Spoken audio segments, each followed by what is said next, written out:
Well, thanks all of you for joining this clinic today. My goal is to encourage you to think about going for your Master Builder Prototype Models AP certificate and to show you how I did it. Now, we're going to be focusing on the making of my Woodsboro depot diorama. I know the NMRA website says prototype models is the category many consider to be the most challenging. And it's in fact one of the least achieved, at least in our division. To my knowledge, only 4 of our members have it. Andrew Dodge, Bernard Kempinski, John Paganoni, and myself. Now that's half the number who have the motive power certificate, which I consider much more difficult. And we're modelers. And so I think we should all be doing this AP category.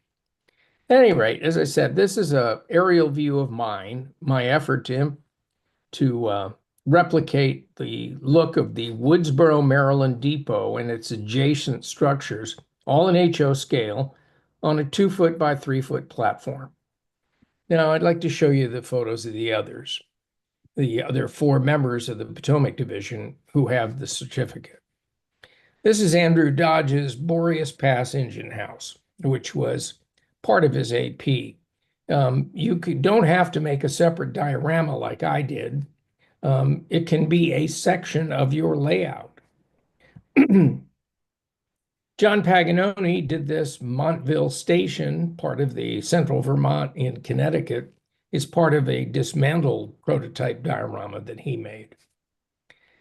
And here's Bernard Kempinski's famous Civil War layout. This is his Don't Jump Bridge over Potomac Creek. So here are the requirements for the prototype model certificate. And these were changed early this year. You have to build at least 6 models of prototype equipment or structures. They must include 2 different types of rolling stock, a railroad structure, and motive power. Any 2 of the 6 models have to be scratch built, and the remainder have to be super detailed. And you must submit plans or photographs to verify the prototypical appearance of your model, of each of those models, and of the total scene. Excuse me.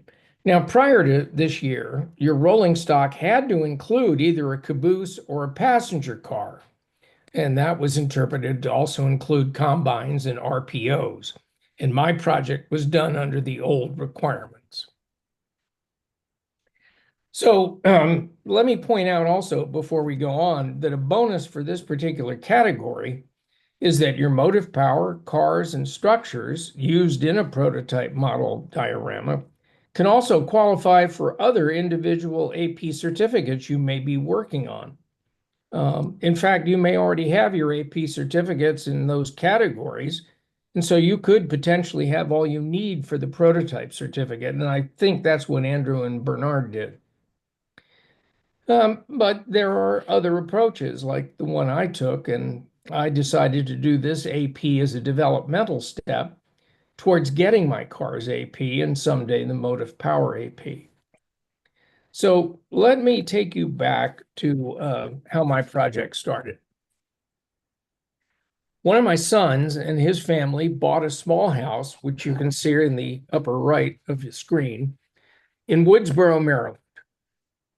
Now, on the other side of that tall red building that's to the left of my son's house are the railroad tracks and the Woodsboro, Maryland depot, which was restored by the Woodsboro Historical Society.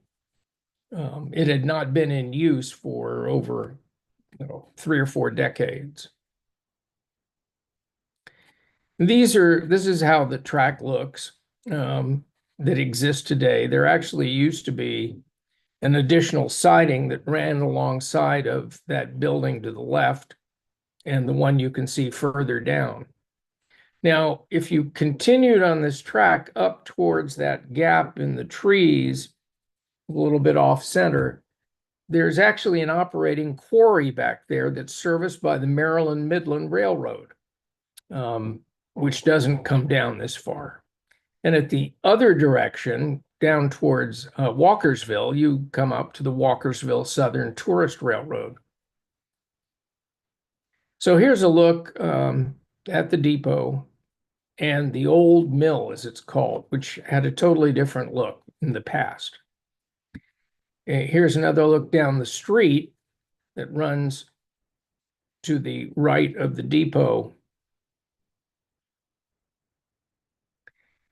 And here's N.Z. Kramer's and Son, which is a hardware store that you saw there on the right side of this picture.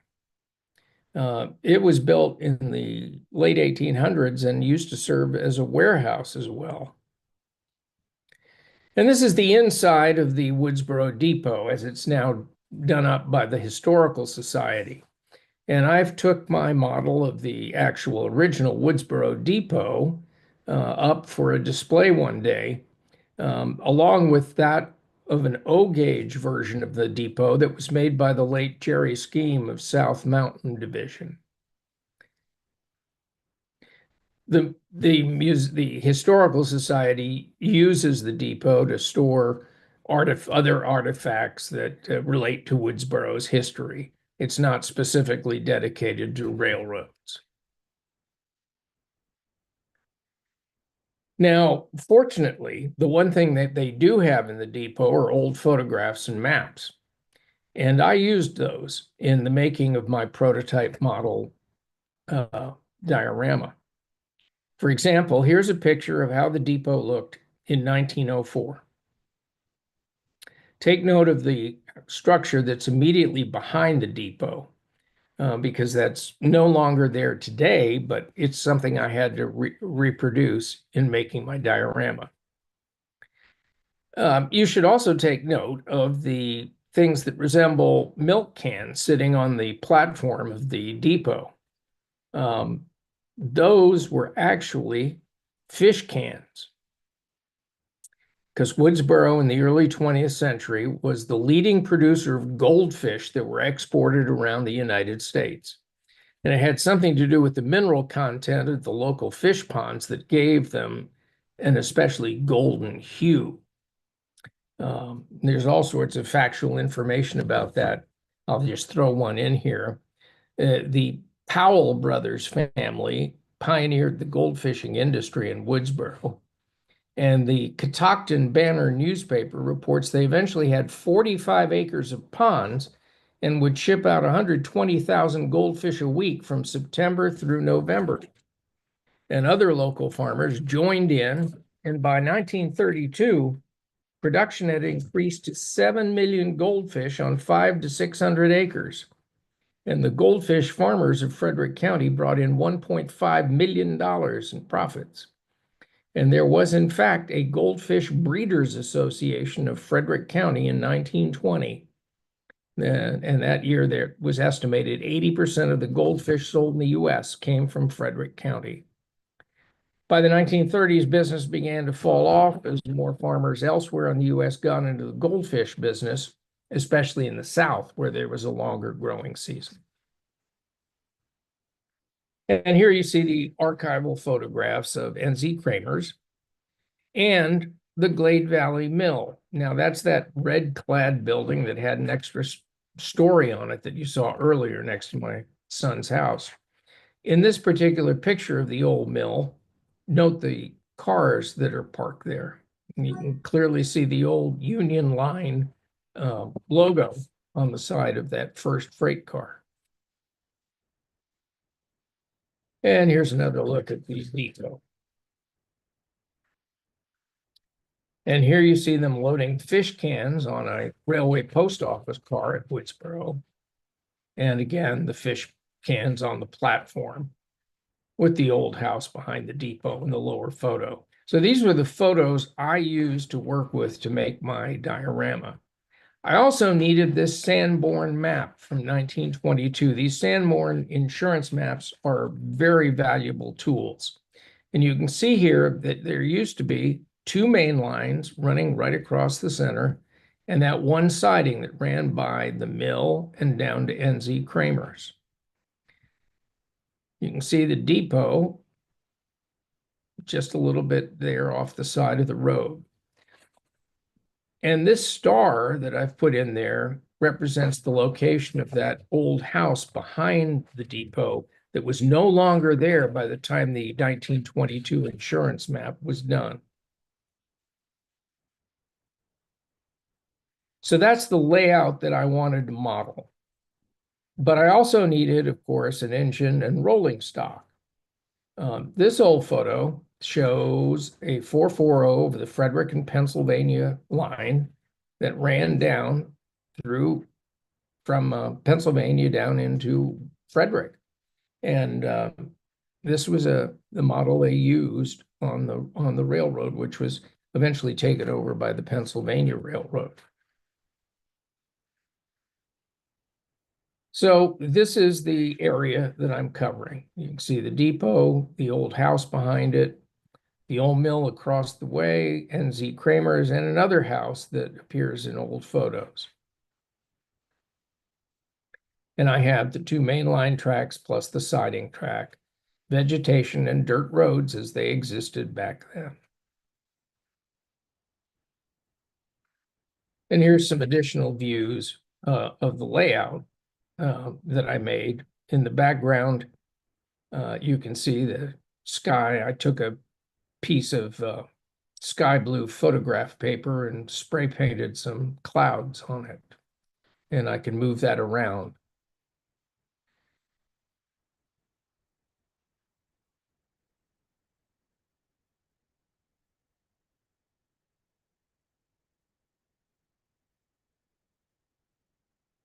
So there are some views from all the angles and sides of my diorama. So go over this in requirements again. This diorama has 6 structures, 4 of which are scratch built, including the old station. The other main structures include the mill and the hardware store, warehouse, both served by a siding. There are 2 houses, 1 tool shed. The display features the 440 locomotive, the RPO that I built to meet the old requirement for a caboose or passenger car, and 2 freight cars, trees, bushes, and landscaping along dirt roads and paths. In some of the structures, I installed lighting, including the station. And since the diorama is designed to be viewed from all sides, the backdrop was designed to be mobile for photo purposes. And as I noted, I was able to find archival photos of the various components that made up the scene. So let's look at them individually.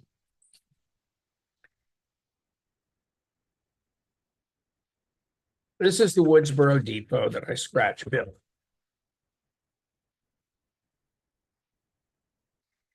It was originally built in 1883 and served as an active passenger stop until 1948. The state of Maryland bought it from the Pennsylvania Railroad in 1982 and later sold about 20 miles of the branch to the Maryland Midland Railroad, which uses it to serve that quarry I pointed out about half a mile north of the station. The station itself was last used in 1962, and the Maryland Transit Administration sold it to the Woodsboro Historical Society in 1997, and their restoration work was completed in 2018. Here you can take a look inside, and about 2/3 of this were devoted to passengers, and the 1/3 on the right is the freight area. And that's why there's a double freight door on that end. And then you can see I installed gooseneck lamps over both ends, as well as interior lighting.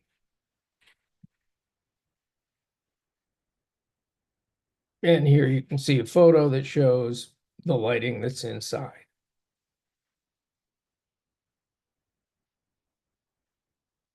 N.Z. Kramer's. Now, that's a fine building, which I enjoyed making out of styrene, scribe styrene, with Tichy windows.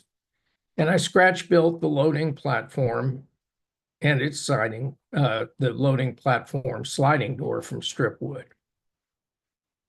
The front porch, I had to be supported from stone pillars, which I made up from Sculptable. Let me go back here so you get another good look at the building itself and the prototype model down at the bottom.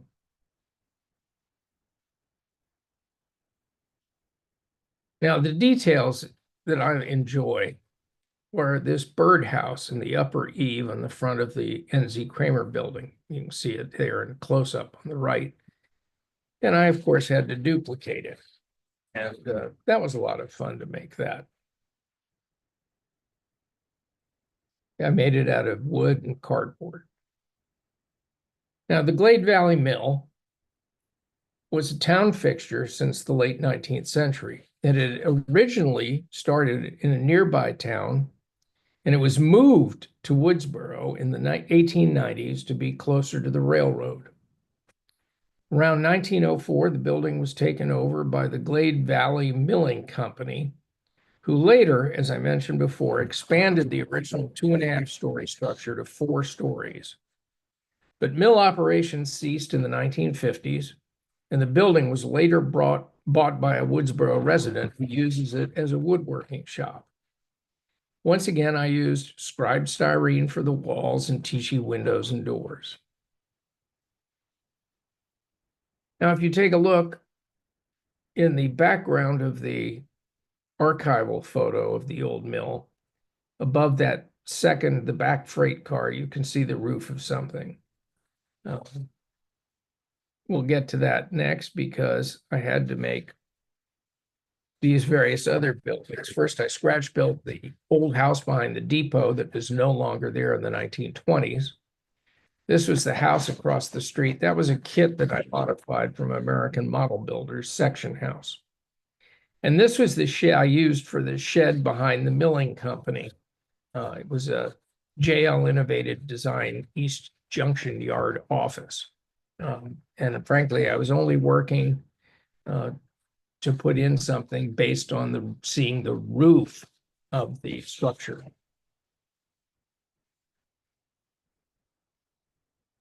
So for freight cars, working off this old mill photo, archival photo, I got my Union Line freight car, boxcar, and another one down below that was a vegetable car, an insulated vegetable car. These are both Westerfield kits. And they were my first kits that I built with resin kits. And those of you who built a resin kit before know you've got the whole underbody to deal with, which was a lot of fun. It was a good experience. Now, as I mentioned, I made an RPO because that was something was required in the old days, which is no longer necessary. What I had to do in this case was kit bash an old LaBelle kit because I had to fill in some of the windows that weren't present in the actual RPO that was seen in the archival photos. And here you can see the raw components that are needed in building this LaBelle kit. So I filled in some of the windows and I added brake gear and chain uncouplers based on a diagram I found in the 1895 Car Builder's Dictionary. And here you can see the interior I fitted. I had to cut a piece of a Gold Rush Bay RPO interior in two to make it fit. I had not been familiar with Gold Rush Bay, but it's a West Coast company that makes a lot of old Victorian building models in various scales. And they happen to have made this RPO interior, which I then expanded on by putting in some makeshift letters and pieces of paper and other things. And you can see I put in some of the fish cans and mail bags. I also found bars to go over the RPO window. And I put in curtains made from my go-to, which is old coffee paper filters that have been used. The bars come from American scale models, also the mail catcher that goes on the outside. And I had Central Valley four-wheel coach and baggage car trucks, as well as Katy prototype.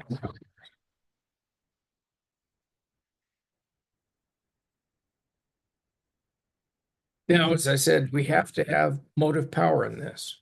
And since I wanted to have an RPO that replicated the one used on the Fredericton, Pennsylvania line, I had to search around until I came upon an old Ken Kidder brass 440, which I had to modify slightly um, to fit the description that would run on this layout. The prototype photo below.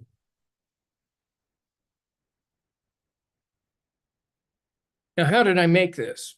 Having got all those structures and so on, I took a piece of 1-inch foam insulation, which at the time I made it, I put it on top of a piece of 1/2-inch plywood, which frankly made it too heavy for me. And I probably could have kept it just on the 1-inch insulation. I created some terrain by adding additional bits and pieces of foam insulation on it. And then I marked out the locations of the various components, including the track. I test fitted everything to make sure that it would go down.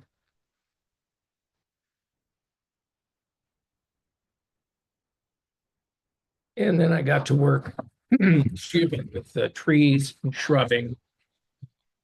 A lot of this stuff I took out of my own yard and then added woodland scenics fine leaf foliage to it. I sprayed some additional colors on it to give some variation. And later I added 4 pre-made woodland scenics trees. The roads and pathways are made from woodland scenics products, as well as sand from my shed. And as you can see, I put in lots of details wherever it was appropriate, like the loading dock at the depot, the platform in front of NZ Kramer's, and right behind the old mill before you got to that adjacent tool shop. The tall chimney, by the way, on the old mill, I carved out of a piece of foam insulation and then painted appropriately. So again, on that backdrop of the sky blue photographer's paper, I pasted the copies of the archival photos on the back of it so that it can be used as a uh, um, teaching lesson when I took it up to the Woodsboro Historical Society for a display one day. They are open one day a month, usually a Saturday. I don't recall if it's the second Saturday of every month. But if you go up there, you can see the insides, and possibly by then my diorama will be back up there, taking it back and forth. And here are some close-up scenes of the characters that I've installed. Baggage cart. They have wagons, horse-drawn wagons, which were very commonplace those days. And here's the lighting that you can see. Now, as I said, originally I used Evans Designs 3-volt coin cell batteries. There were individually, you put them inside the structure you want, and you had an on-off control button that I stuck in bushes behind each of the structures. After a while, that became a little bit annoying, so I decided to rewire it, and they're now all they're all linked together, hooked to one on-off button that I've installed on the front of the diorama, and they run off wall current. So before we wrap up here, here's another look of the 440. And this came up last year. We worked on square foot dioramas, and I wondered if you could get all the required items for a prototype model certificate onto a 1 square foot. And I frankly can see here adding a small gondola, maybe a bobber caboose, railroad structure. I don't know. That loading platform, water tower. Seek advice if you go down real small. So just to sum up, find a scene that you like and plans if available. And obviously, it's going to be easier for you if you can find a current scene versus trying to model something from many years ago and that would require many, many photos. If possible, I find a Sanborn insurance map and do other research.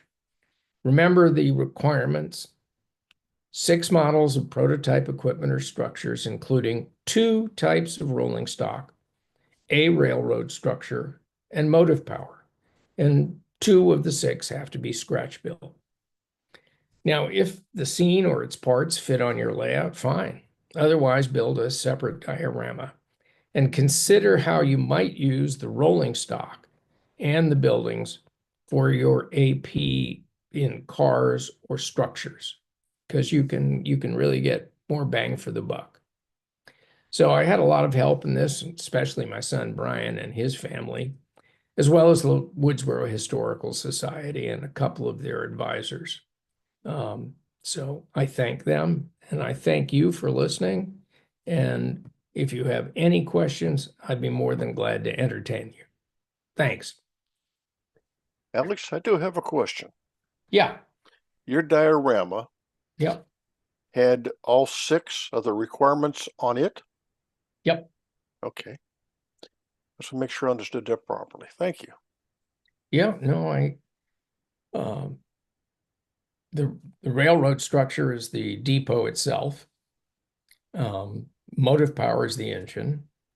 I had 2 different types of rolling stock, including that RPO, which was required prior to January of 2026. And they all match up with the prototypical photographs that I got out of the Historical Society. And I had scratch built 4 structures. There's no requirement that the rolling stock or the motive power be scratch built. If you read the instructions, it's just any 2 of the 6 required components have to be scratch built. And so I have 4 scratch built structures on this layout. Okay, thank you.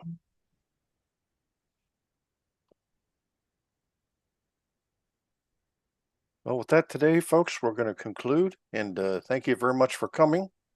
And my appreciation to Alex. Alex was the former senior assistant superintendent of the division, and does do our newsletter and news briefs, which are sent out every month, one way or the other, would be a news brief or newsletter.